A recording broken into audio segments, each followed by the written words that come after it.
September 2015, Vladimir Putin walked into the United Nations General Assembly for the first time in 10 years. He gave one speech. 2 days later, Russian fighter jets were bombing Syria. The West called it reckless. It was the opposite. It was the most calculated geopolitical move of the 21st century. To understand what Putin actually did, you have to go back to 2013. Obama had drawn his red line. The narrative that Assad used chemical weapons on his own people in Ghouta. Over 1,400 civilians were killed. Obama threatened military strikes. The British Parliament voted against it. Obama lost his nerve. Congress would not authorize the action. The most powerful military on earth blinked on live television. Putin watched every second of it. Then he stepped in, offering to supervise Syria's chemical weapons removal himself, turning American humiliation into Russian diplomacy. The red line became a green light for everything that followed. Before Russia entered, Bashar al-Assad was weeks away from collapse.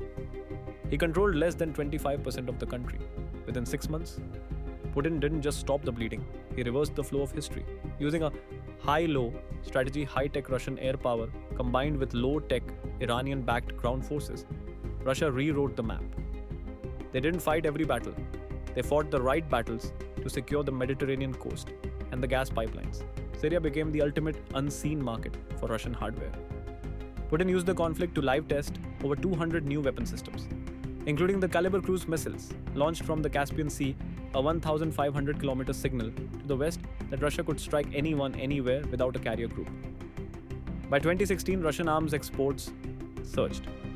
Putin didn't just save an ally, he built a global sales brochure in the middle of a desert. The real alpha move was the diplomatic fallout. By 2016, every major player, Israel, Turkey, Saudi Arabia, and Iran, had to fly to Moscow to discuss the future of the region.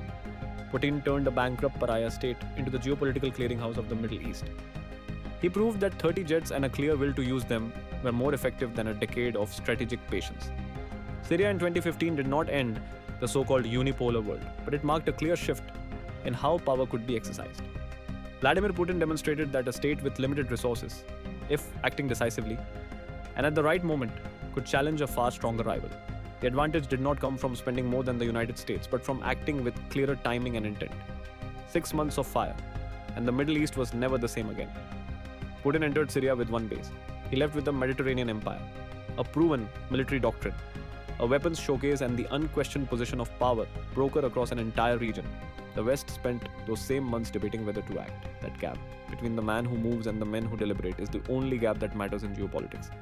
Stop watching the headlines, watch the board. Welcome to the unseen markets.